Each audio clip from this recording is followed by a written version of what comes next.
not be your favorite Latina goddess, or I may not be your Rampadora. But one thing is for sure, I will be your favorite transtatay ng Candelaria. Opo, totoo po yun. Ang babaeng nasa inyo pong harapan ay minsan nyo na pong napanood sa ASAP LSS na baklang nagpakasal sa isang lesbian. Opo, totoo po yun. Minsan nyo na rin po akong napanood sa Jessica Soho. Opo, totoo rin po yun. Napanood nyo rin po ako sa Rated K.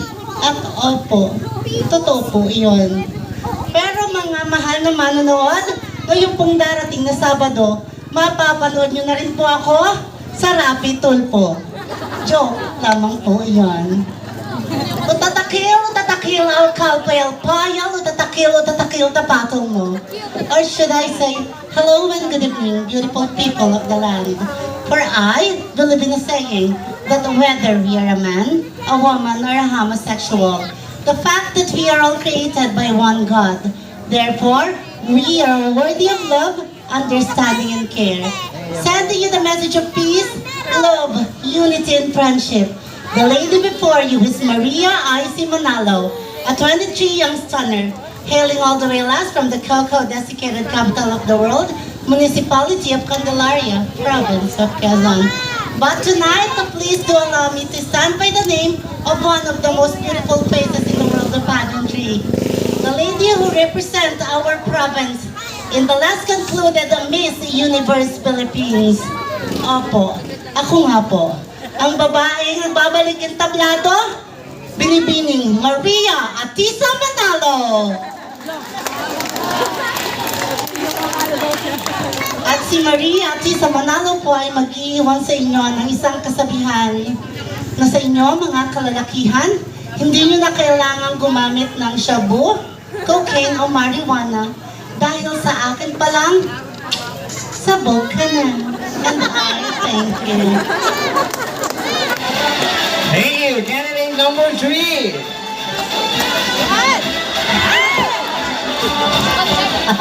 Nakasira ka pa. Charot.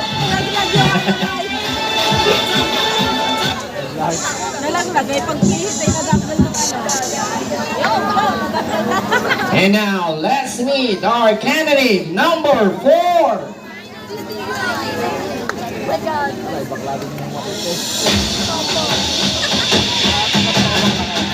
DJ Nathan on the mix.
If we say costume, it is not how big or how colorful your costume is. It is how you give life to the costume. What a glamorous and a spectacular evening, people of the land. What a glamorous, spectacular evening, people of the land. A lady in front of your naked eyes is 22-year-old stunner, probably hailing all the way last mula sa bayang progresibo. Patuloy ang pag-asenso. Piyesta ng kandila, alay kay Maria mula sa bayan ng Candelaria. My name is Roxanne Las. I am your title holder of Paraluman here in our Quezon province. But tonight, please do allow me to carry the image of your Miss Universe 2019. Bakit di po natin sabay-sabay palakpakan at hiyawan si Miss Gasini Ganados. Miss Gasini Ganados na nag-iwan po sa inyo ng malungkot na katotohanan na sa gantong uri ng patimpalak, kung sinong kilala, kung sinong may pangalan, sila po ang pinapaboran. Pues ngayong gabi walang pangalan, walang tere-teritoryo. Dahil itong tabladong ito ang magsisilbing aking trono. Judges, I am wearing the Mascara Festival of Bacolod City, Pilipinas. Judges, I am your candidate number 4. Mark my number and I'm going to give you a good show. Thank you.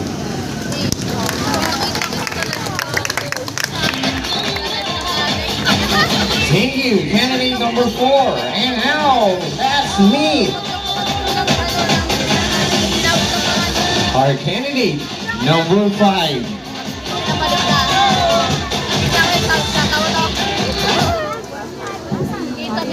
Pagbukas ko ng live, nakita agad siya. Yung kami sa lang! And our candidate number 5.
Wala po bang palakpakan dyan? Wala po bang hiyawan dyan? Way back 2018, a girl is standing in front of you. Lumaban na rin po ako sa entabladong ito. Ang babaeng orihinal na nagtitinda ng balot, nagchacha, nagdagasa. Best in talent. Ramsed, naalala niyo po ba? Kung hindi, much better. We are now celebrating beauty and diversity of a member of LGBTQ community here in Candelaria. Before anything else, I would like to greet all the people of the Ramsed Happy Fiesta. I believe that beauty, it cannot be measured by physical aspect of individuality. It can only be seen through humanity and humility. Good evening, ladies and gentlemen. So all in between, in front of you is a young lady. My name is Jonna Garcia, all the way last from one of the most progressive municipalities in Quezon Province and the designated capital of the Philippines, Candelaria. But tonight, since this is a pageant, let me allow to stand by the name of your one and only, the sexy, the gorgeous, your cover girl, your no other woman, the bulldog queen of It's Your Showtime, Miss Ann Curtis. Hindi mo sabihan. Na nag-iiwan po sa inyo ng isang katagang, hindi lahat ng may magandang mukha ay babae. Yung iba, pasintabi mga kabataan, may mahabang tite. Umupo muna, huwag titingin sa mukha, tingin muna sa baba. And I, thank you. Happy Fiesta!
Dito sa ating mundong ginagalawan kailanman, kung sino ang nagpapakataas, ang siya'y ibinababa. At kung sino ang nagpapakababa, siya ang itinataas. What a glamorous and spectacular evening, people of the land. Hi, hello, mabuhay. This is Maria January Carcana, hailing all the way last from the fascinated, majestic way. Beautiful places from the home of the Candle Festival, Municipality of Candelaria, Province of Quezon. Taking Bachelor of Secondary Education, major in Social Studies. And yes, I am very much proud to say that I am your future transgender teacher. And tonight, since this is a pageant battle distinguished by respective judges, hi, ma'am, sir, thank you for sitting there. Please allow me to stand by the name of your one and only Miss Universe 2014. Your one and only, bakit di po natin sabay-sabay hiyawan at palakpakan? Miss Maria Venusra. Maria Venusra na nag-iwan ng kasabihang hindi bastos dahil pawang karamihan ng mga manonood dito ay mga kabataan na palagi po natin pakatatandaan ang iniwang kataga ni Dr. Jose Rizal na ang kabataan ang pag-asa ng ating bayan. Kaya para sa mga kabataan, tayo ay magtapos dahil pag nakapagtapos ka, panalo ka. And the costume that I'm wearing for tonight's competition is a Sari Manok Festival, Kalimutan Festival, Sultan Kudarat, Pilipinas. Salamat po. Tingnan lang talaga sa pag-akyat.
Good evening.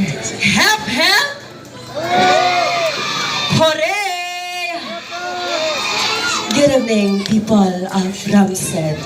This is your favorite Rampadora, the one and only, the original Miss Tornado Walk. I am Maria LJ Villafuerte Alcantara, 22 years old stunner, all the way from the desiccated coconut capital of the Philippines, our very own town, Candelaria, probinsya ng Quezon. Tonight, this is a pageant. Please allow me to stand by the name of one of the beautiful faces in showbiz industry. Ang babaeng minsan na pong gumanap bilang si Contessa, Miss Glyza de Castro. Wala po bang palakpakan dyan? Glyza de Castro na nagsasabi, if you have it, show it na mamatay sila sa inggit. My costume is representing the Ibon Festival of Canaba, Pampanga, Pilipinas.